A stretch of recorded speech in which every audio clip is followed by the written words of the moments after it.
Bueno, como les decía, se puede calcular varias cosas en el problema. El problema pide solamente cuánto vale la altura del acantilado, pero en realidad para obtenerlo primero deberíamos conocer el tiempo de caída, de manera que podríamos responder tranquilamente cuánto vale el tiempo desde el momento que se dispara la primera piedra, además de la altura del acantilado. Y además, las dos piedras, si bien llegan juntas en el mismo instante, no lo hacen a la misma velocidad. Uno sospecha que la piedra B va a impactar más veloz que la piedra A, porque tuvo que alcanzarla, así que ya fue disparada con mayor velocidad, tuvo que tener un ritmo de viaje mayor para poder darle alcance y caer en un tiempo de vuelo menor que lo que tenía la piedra A, así que definitivamente la velocidad de impacto, la velocidad final B, debe ser mayor que la A, y ambas se pueden calcular, una vez que uno tiene el tiempo de caída puede tranquilamente responder a qué velocidad se impacta. O sea, el problema podría ser hasta más completo de lo que pregunta. Pregunta eso solo, se puede responder eso solo, pero el problema es más completo que solamente ese parámetro de altura.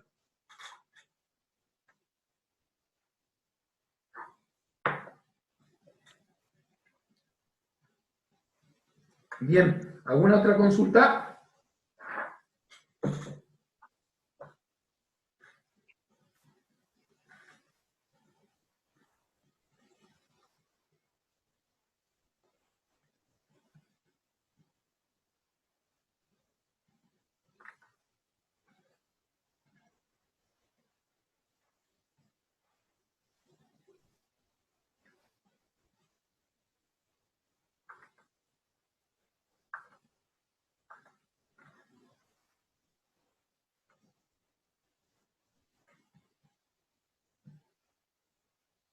Faltan los chicos que habían hecho la Sí, consulta, que se y conecten. bueno, Somos un ratito más y 10. cerramos la consulta. Independientemente de eso, ¿quedó alguna cosa del práctico que hayan trabajado que quieran consultar?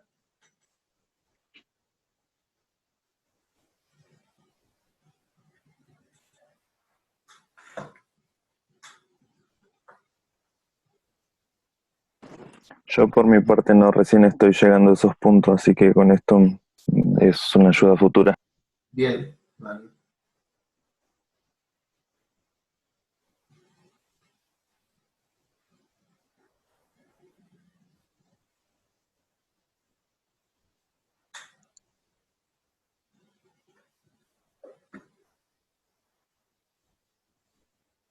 Profe, ¿podemos echarle un vistazo a los gráficos en cuanto lo que es posición y tiempo ¿Sí? del Dale. ejercicio 26? ¿De algún problema concreto o querés algo general? Sí, más que todo creo que vendría a ser en general, porque da varios ejemplos y tenemos que ver cuál es la correcta. Muy bien. Este, yo lo hice, pero no sé si va bien o habría que tener otra cosa en cuenta. Bueno, entiendo. Como cosa, digamos, como elemento importante general para cualquier movimiento, es un tanto complicado, pero entendemos que vamos a trabajar con movimiento rectilíneo y uniforme y con movimiento rectilíneo uniformemente variado, que son los únicos dos modelos de movimientos que vamos a discutir con gráficos concretos. Si uno tuviera un movimiento variado no uniformemente, bueno, se puede trabajar con una curva allí, pero obviamente no va a tener un formato matemático tan generalizado como podría ser una cuadrática o algo así. Así que hay que tenerlo en cuenta eso, ¿no? O sea, es algo para considerar. Bueno, vamos a trabajar con, no sé si tenés algún elemento concreto, pero supongamos que trabajo con ejes, con un gráfico que me muestra posición en función del tiempo.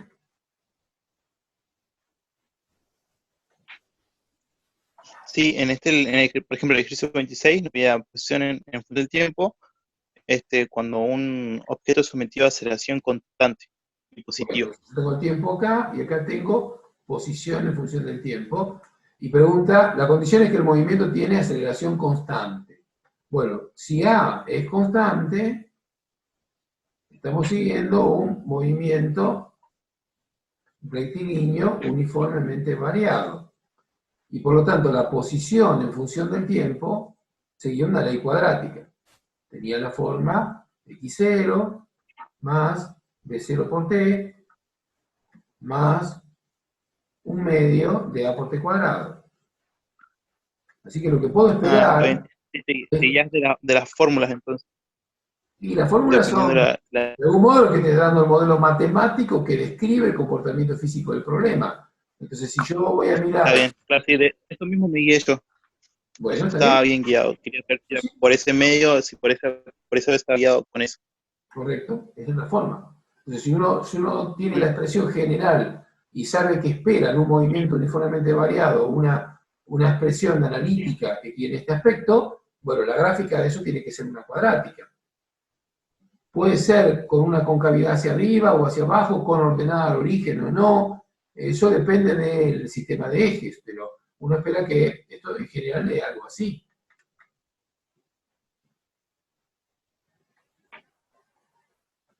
A ver, acá me quedo. Claro, sí. Y justamente en este caso dice que es positiva, entonces sí va Bueno, a ser algo será similar. una cosa así. Está bien, si esto ocurre así, entonces A es mayor que 0, X también es mayor que 0, las velocidades, como son las derivadas de la posición en función del tiempo, sí o sí van a tener como característica que son rectas tangentes. ¿No? Acá ya estoy haciendo un análisis de tipo matemático, digamos, ¿no? Pero digamos que en un instante dado, tengo un instante t cualquiera, bueno, para ese instante t, la posición, este será el x de t, y la tangente a esa curva, si esto forma un ángulo alfa, la tangente de alfa debería coincidir con x punto de t, o lo que llamamos velocidad, ¿no? Esto era la velocidad. Esta era la velocidad en función del tiempo. Así que la tangente tiene que dar, de alguna manera, la información también de la velocidad. Así que si yo tengo una curva como esta, tengo una representación abstracta de un movimiento que se mueve a lo largo del eje X, que lo hace en la dirección positiva del eje X, que tiene una posición inicial, porque acá tengo un X0, a tiempo cero ya tengo un valor de posición, y por lo tanto, la curva tiene una ordenada al origen. La aceleración es positiva, la velocidad también lo es, y a la medida que pasa el tiempo es cada vez mayor, porque la pendiente va siendo cada vez mayor. Así que, ¿cómo describiría, o sea, este tipo de movimiento, a qué situación física se está produciendo? Bueno, si yo tengo acá la trayectoria, deberíamos considerar un objeto que se está moviendo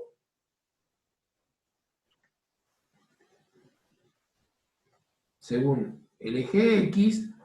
Por acá tengo el origen, de acá hasta acá tendría lo que llamamos x0, se está moviendo en esta dirección, la velocidad en función del tiempo va siendo cada vez mayor, el x va siendo positivo, de manera que en una posición más adelante, a cierto tiempo posterior, tengo un x de t que estaría acotado acá, tiene una velocidad en función del tiempo que va siendo cada vez más grande y una aceleración que apunta en la misma dirección del movimiento, por eso es positivo. ¿Qué pasaría si las curvas hubieran estado para abajo? Podría ocurrir que una curva esté así y que sea cuadrática para el lado. Bueno, ¿qué va pasando? Tengo un x0, tengo una cierta velocidad, y después la velocidad se hace negativa, entonces quiere decir que el objeto se está moviendo para el otro lado. Inicialmente, si la curva está horizontal inicialmente, la velocidad inicial sería 0. Quiere decir que parte del reposo, pero en la medida que pasa el tiempo el x es cada vez menor. Quiere decir que entonces en ese caso estaríamos en algo más o menos así.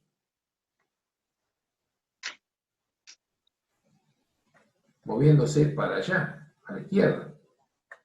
Desde una cierta posición inicial, x0, y en la medida que con una velocidad inicial igual a 0, con una aceleración que apunta en esta dirección, ¿Está bien? El movimiento seguiría siendo acelerado, no es un movimiento retardado. ¿Por qué esta concavidad me da negativa? Este A es menor que 0, porque justamente apunta en contra del eje. Entendiendo que el eje yo lo dibujé positivo a la derecha. Esta es la idea de estos problemas, que busquen hacer el puente que existe entre estos dos tipos de representaciones. Este que es en el escenario real y este que es en el escenario abstracto de lo que sería la representación gráfica de la variación de la posición en función del tiempo. El análisis que se hace es el mismo que harías en análisis matemático, con la diferencia que ahora las variables no tienen un sentido abstracto, genérico, como podría ser y en función de x, sino que, bueno, una variable es posición, la otra variable es tiempo, las derivadas tienen un sentido físico medible, que es la velocidad, la derivada segunda también tienen un sentido medible, que no es solo la concavidad de la curva, sino también está hablando acerca de la aceleración, esto es el ritmo al cual varía la velocidad. O sea, hay una representación, un sentido, un significado físico en las variables que participan del problema, sus derivadas de primer orden y de segundo orden. Eso es lo que, bueno, hay que aprender a hacer, para eso están esos problemas, para que uno pueda ir más allá de la relación matemática, digamos, ¿no? Que la pueda correlacionar con lo que significa físicamente. Sí.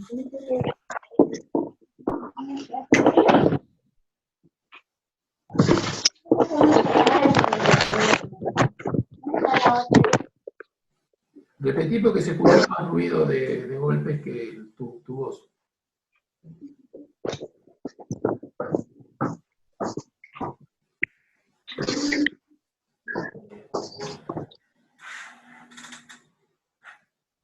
Bueno, seguimos con otra consulta entonces. Después, más adelante aparecen inclusive algunas cosas en donde uno va viendo distintos movimientos como desarrollados por tramos, donde la posición en función del tiempo o la velocidad en función del tiempo tiene comportamientos más o menos así. Después, así, finalmente de esta manera. Vamos a suponer que esto es velocidad en función del tiempo.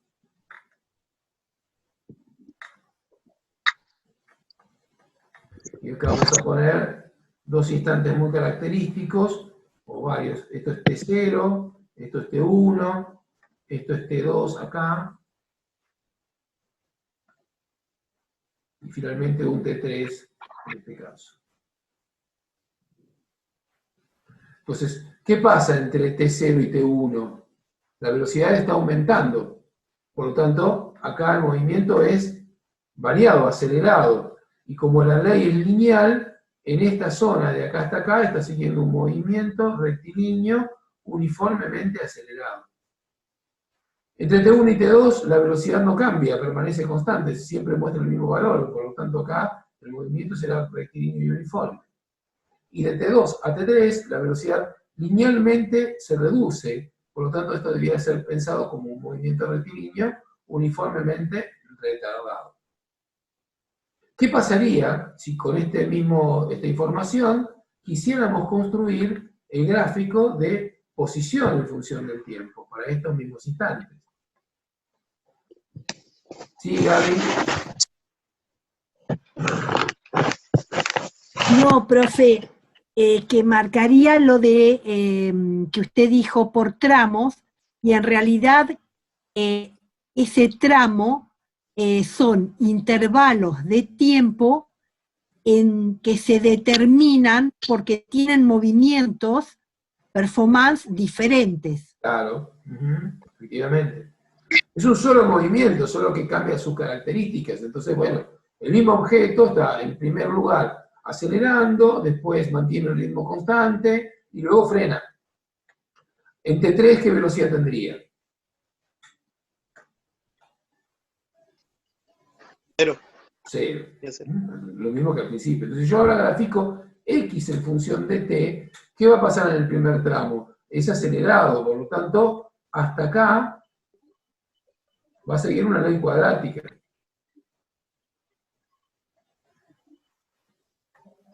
Ahora, cuando deja de acelerar y sigue una ley lineal, bueno, va a seguir en forma línea recta. ¿Hasta cuánto? Hasta que llega al punto de T2. Olvídense que se superpone con el anterior, ¿sí? O sea, no tengo mucho espacio, por eso lo terminé pisando el de arriba, pero son dos gráficos distintos. Y finalmente, en el último tramo, tiene que ser retardado el movimiento, o sea que va a ser una cuadrática otra vez, pero inclinada, o con concavidad negativa. Así que el X en función de T ahora tendría esta variación. Acá está siguiendo una cuadrática con concavidad positiva, o sea, acá A es mayor que 0, acá A es igual a 0, por eso es una línea, y acá A es menor que 0, por eso está cóncava hacia abajo. Así que esta va a ser la descripción de X en función de T para el movimiento completo, donde lo que hubiera sido el final de una etapa es el inicio de la otra, por lo tanto la posición esta que está acá ya no se describe desde el origen, sino que hay una posición inicial que claramente es igual a la que recorrió en el primer tramo. Y lo mismo ocurre con el último tramo, hay una posición inicial que corresponde al avance de las dos primeras etapas. La forma de describir cada una de las etapas son con las formulitas que vimos antes, solo que hay un X0 en cada uno de ellos que se corresponde con el avance producido en la etapa anterior hasta el tiempo de viaje de esa etapa anterior. O sea, acá deberíamos colocar T1, acá deberíamos colocar T2 y T3. Y esto es TC. Entonces, en el primer tramo, bueno, podríamos colocar el X en general. El X en función de T va a tener tres formas diferentes de escribir. Para cuando T sea mayor o igual que 0 y menor o igual que T1, para T mayor o igual que T1 y menor o igual que T2, y finalmente el último tramo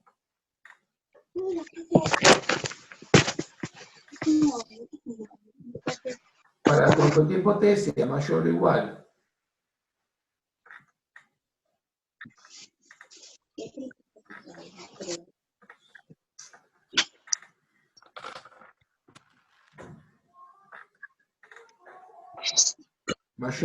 o igual que T2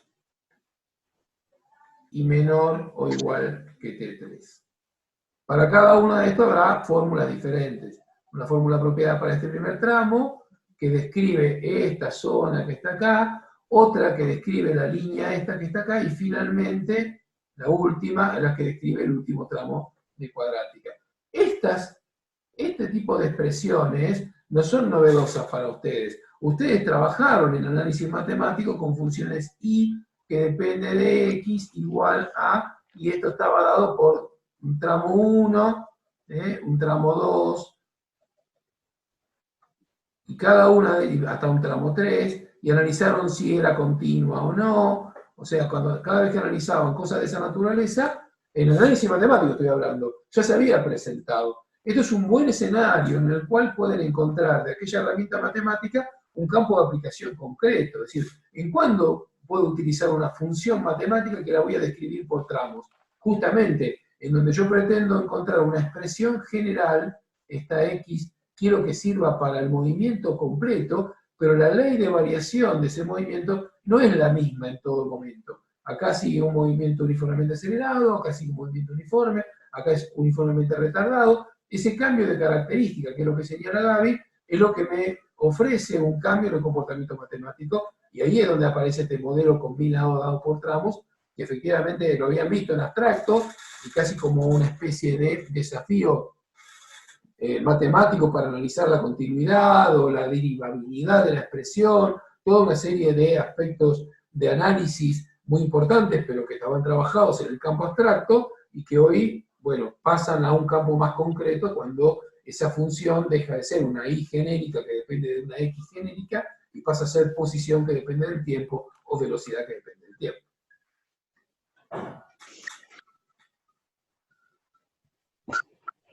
¿Puedo hacer una pregunta? Dale. pero se la hago a todos en realidad. ¿Qué particularidad observan en el intervalo T sub 2, T sub 3? Fíjense que los valores de la velocidad son todos positivos, ¿verdad? Pero la velocidad va fluyendo. Fíjense qué relación tiene con la pendiente de el gráfico X sub t.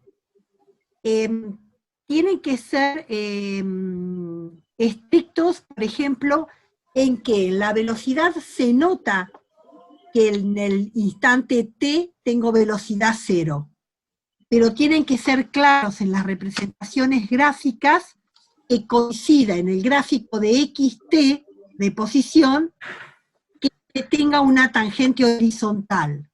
¿Se entiende? Se vuelve a producir la relación entre lo funcional y lo real. Eso, profe, nada más que eso. Bueno, está bien, sí, eso es lo que trazábamos un ratito. Esto es una descripción abstracta, no deja de serlo, más allá de que las variables que participan son medibles, son magnitudes, las posiciones, el tiempo, la velocidad, la aceleración, no deja de estar centrado en un lenguaje de representación que es abstracto. Acá no se está viendo ni un auto, ni un camión, ni un reloj, ni una trayectoria, ni una curva, ni una recta, ni nada. Es un esquema abstracto. Pero ese esquema abstracto es el que te da la herramienta importante de análisis. Hay algo que me parece importante señalar también, y es que generalmente cuando uno está aprendiendo estas cosas, como lo primero que ve es el modelo matemático y desarrolla las fórmulas, y confía mucho en esas fórmulas, entonces este tema que estamos discutiendo de las representaciones gráficas parece ser una especie de apéndice, de adicional, de refinamiento, y hasta en algunos casos nos trae algunas dificultades de interpretación que uno estaría tentado a dejarlo de lado para no tener que complicarse la vida. Pero no nos olvidemos que en muchas situaciones reales, el gráfico es la única fuente de información que tenemos. En muchos casos no existe la fórmula que describe el problema que queremos analizar. Lo único que tenemos son datos medidos y representados en una tabla o en una planilla de cálculos o sencillamente en un plotter que nos hace un dibujo. Con lo cual no tenemos más opción que considerar al gráfico como la única fuente de información. Y no vamos a tener en ninguna situación las formulitas que uno pondría acá y que, bueno, tan amablemente se nos presenta cuando el modelo físico es totalmente cerrado y apropiado y accesible a una descripción analítica. Así que tengámoslo en cuenta, no se trata solamente de una manera adicional de mostrar lo mismo, es en muchos casos la única oportunidad que tenemos de mostrar el gráfico.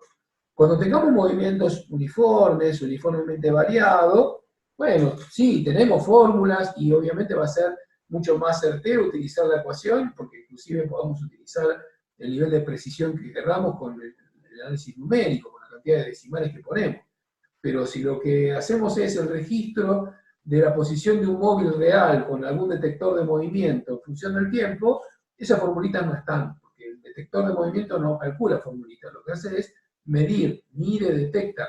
Se encuentra con la posición a partir de alguna herramienta instrumental, que puede ser óptica o mecánica o electromagnética, y en alguna tabla de datos me dice cuánto vale la posición en función del tiempo, o me hace el gráfico, pero nunca tenemos la fórmula. Entonces, por esa razón es tan importante que aprendamos a trazar estos paralelos entre lo que el modelo matemático confiable y desarrollado me ofrece y su representación, su paralelo en el campo netamente gráfico, que bueno, justamente puedo confiar en ello porque sé que la ecuación es correcta. Ahora, cuando no tenga ecuación, voy a tener que seguir confiando en el gráfico porque es la única herramienta que tengo.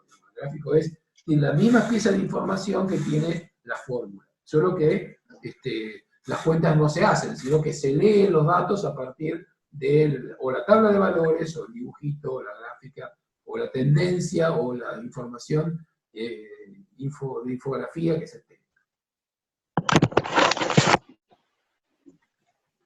Bueno, muy bien. ¿Consultas? ¿Preguntas?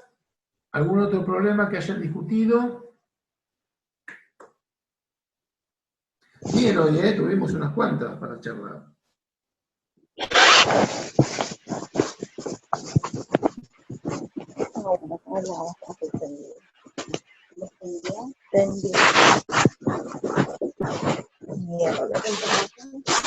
Hay un micrófono abierto con unos cuantos ruiditos alrededor. Fíjense, chicos. Si quieren compartir algo para todos, bien. Si no, ciérrenlo porque si no se escucha mucho ruido.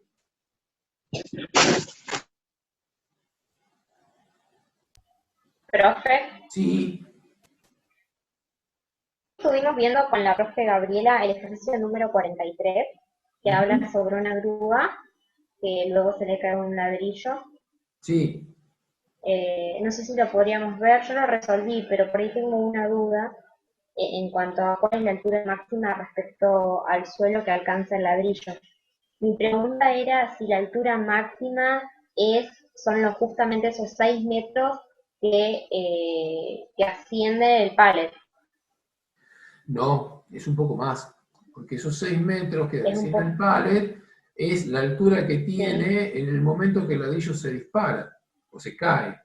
Pero como el ladrillo estaba unido a la grúa, vamos a ponernos en situación de lo que es el problema. El problema plantea el ascenso de un pallet. Vamos a tratar de hacer alguna esquemita.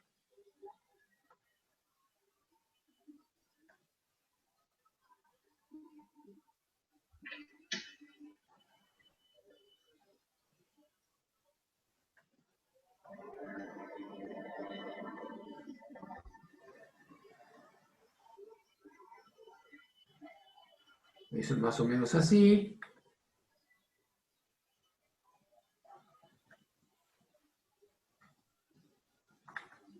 La grúa eleva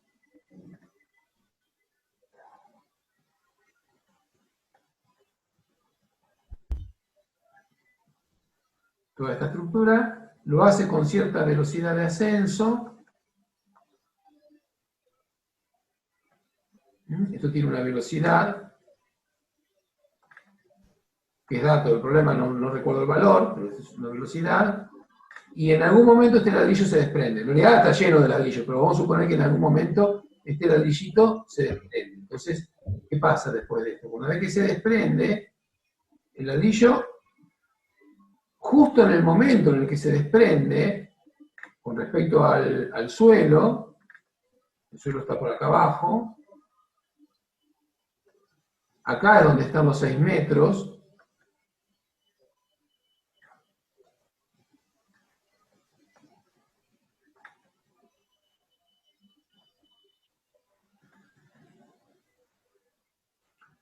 pero cuando se desprende, pregunta fundamental para el problema, la pregunto para el grupo.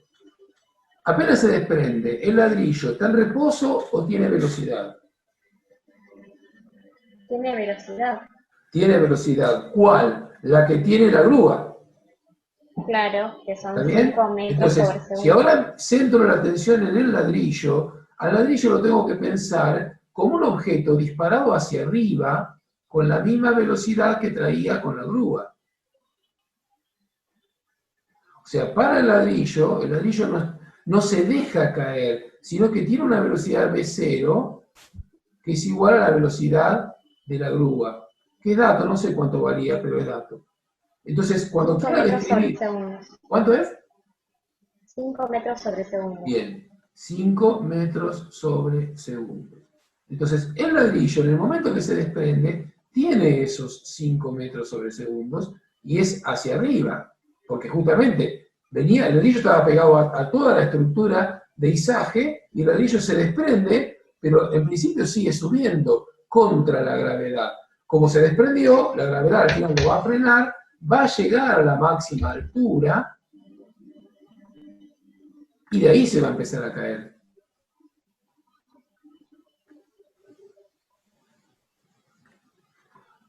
Entonces, cuando piense en la altura máxima del ladrillo,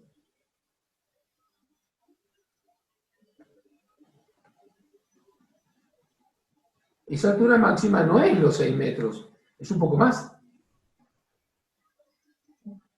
Acá tendría el H máximo.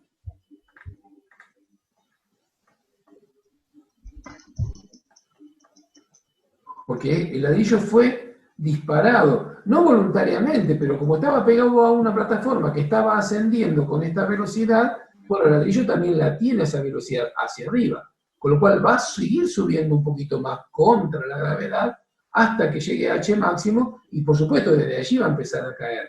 No es que se cayó desde un balcón que está quieto, se cayó desde una plataforma que está subiendo, por lo tanto el ladrillo también estaba subiendo. Cuando planteas las... Sí, dale. Perdón, profe, tenía el micrófono abierto. Ah, bueno, sigo. Entonces, cuando planteas el problema, vas a decir, bueno, ¿cuánto vale I en función de T para un problema así? Bueno, esto va a ser I0, que efectivamente son 6 metros, más esta velocidad inicial de 5 metros sobre segundos, multiplicado por T, menos 1/2 de G por T cuadrado.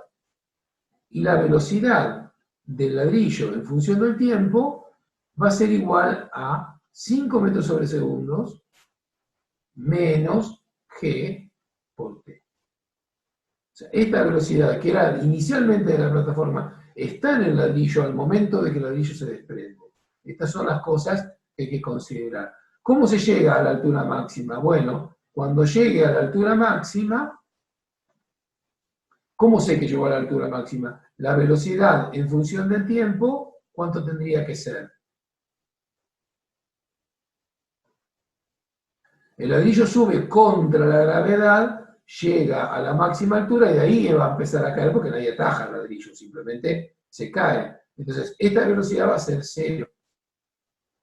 Y justamente de ahí voy a tener que esto vale 5 metros sobre segundo menos 9,8 metros sobre segundo cuadrados por el tiempo t, que sería el tiempo de ascenso, el tiempo que tarda, vamos a llamarle ascenso a eso, que es el tiempo que hay desde que el ladrillo se desprendió hasta que llega a la máxima altura. Bueno, de acá despejan primero el tiempo de ascenso, y estos serán 5 metros sobre segundo dividido 9,8 metros sobre segundos cuadrados, esto da del orden de 0,5 segundos aproximadamente, o sea que el ladrillo, una vez que se desprendió, sigue subiendo durante medio segundo más. No empieza a caer instantáneamente, porque esta velocidad apunta hacia arriba y acompaña, por lo menos inicialmente, a lo que traía con la plataforma. Con este valor de 0,5 segundos, calculan cuánto vale H máximo, que no es más que la altura evaluada en ese valor, o sea, serán 6 metros más 5 metros sobre segundos por 0,5 segundos, menos 1/2 por 9,8 metros sobre segundos cuadrados por 0,5 segundos al cuadrado también. Bueno, toda esta cuantita no da 6, obviamente, porque esto aporta un término, este resta un poquito, pero en realidad el resultado es un poco más de 6 metros. No sé si 6,4, 6,5, 6,2, por ahí. 7,27. ¿Eh? 7,27. Ah, bueno, más que eso entonces. Quiere decir, esto es 7,27, ¿sí? Metros. O sea, esta altura medida desde el suelo son 7,27. Por supuesto que el ladrillo, desde el momento que se desprendió hasta que llegó a la máxima altura, es decir, ¿cuánto hay de acá hasta donde está el momento en el que se desprendió esta parte?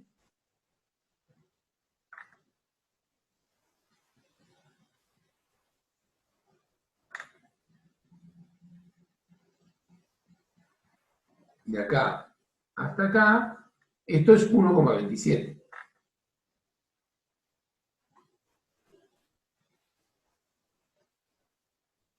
Por supuesto, esto que tengo acá es la referencia de dónde estaba la plataforma cuando el ladrillo se desprendió. ¿Qué le pasó a la plataforma? Sigue su movimiento uniforme ascendiendo de esta forma, a esta velocidad. El ladrillo se desprendió, pero la grúa sigue girando. O sea, no es que, digamos, se queda quieta la grúa sigue. Con respecto al nivel en donde estaba la grúa cuando se cayó el ladrillo, siguió subiendo 1,27 metros más. Entonces la altura máxima da 7,27. No son 6 metros, porque efectivamente el ladrillo siguió subiendo. Y ese es un poco lo difícil de visualizar de este problema. Uno está tentado a creer que como nadie lo tiró para arriba, nadie lo tiró, bueno, justo por retorno, como nadie lo tiró, pareciera ser, a ver si lo puedo recuperar. Pero sigue siendo vertical trayectoria. Ah, sí, sí, Sube y baja vertical. por la misma vertical. Sigue siendo vertical, sí, sigue siendo vertical. Ahí pude traerlo otra vez. Sigue siendo vertical el movimiento del ladrillo, ¿está bien? No es un tiro oblicuo. Entonces, bueno, en realidad tiene una pequeña desviación, pero vamos a ignorar todo eso. Vamos a suponer que efectivamente el ladrillo se desprendió y que siguió su ascenso vertical, independiente, ya independizado de la plataforma. Pero, digamos, lo difícil de concebir es que uno estaría muy tentado a pensar que se cayó como de un balcón. Entonces, claro, si se cae de un balcón y nadie lo tira para arriba, efectivamente, la altura máxima van a ser 6 metros, porque apenas lo solté, se va a caer. Pero como no es el caso, sino que venía ascendiendo con la plataforma, al momento de desprenderse, esta velocidad que está acá sigue presente. Es como quien, bueno, acá nosotros lo hacemos muy poco, pero, y por suerte se va abandonando esto, pero como quien se deja caer bajándose del estribo del colectivo y se tira del colectivo para bajarse. Si bien se tiró del colectivo y ya no está ligado al transporte, la velocidad que traía junto con ese medio de transporte la sigue manteniendo. Tanto que si es demasiado rápido se golpean cuando toca el piso, digamos, ¿no? O sea, esa velocidad, si bien ya no lo sigue empujando el vehículo, la siguen teniendo. En este caso es vertical, pero lo mismo. Si bien el ladrillo ya no sigue siendo impulsado por la grúa, bueno, por haberse desprendido no se detiene inmediatamente. Tiene todavía esa velocidad que ahora va a servir de velocidad de lanzamiento, y hasta que G no actúe durante este medio segundo que estamos señalando acá, bueno, la velocidad no se va a anular. Y mientras tanto sigue subiendo. Así que esta altura máxima no son los 6 metros, sino un poco más.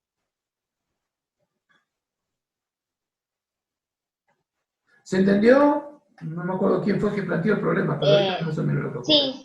Sí, profe, lo entendí, de hecho lo había hecho de esta manera, pero dudé porque no podía hacer de que me dé eso, o sea, y lo borré y hice otro procedimiento. Bueno, está bien, pero esto está bien. Lo que sí es importante es que no confundas que este H máximo sea lo que subió el ladrillo, no. El ladrillo sube 1,27. De estos 7,27, 6 metros ya tenía el momento en el cual el ladrillo se desprendió y que fue la grúa la que lo llevó hasta ahí, ¿no? Eso es importante. Estamos calculando la altura siempre referida al nivel del suelo, donde ahí pusimos el cero de nivel que está donde está el suelo, acá está el cero. Entonces, bueno, medido desde acá está a 7,27. Ahora, ¿cuánto subió desde que se desprendió? 1,27. 6 ya tenía porque la grúa lo llevó hasta ahí. En todo caso, estaría bueno si en algún momento esta otra opción que vos tomaste para calcularlo, lo podemos compartir en algún momento. Si te parece, podés sacarle una foto, lo hiciste en una hoja de papel, a esto sí, supongo, en una carpeta de trabajo.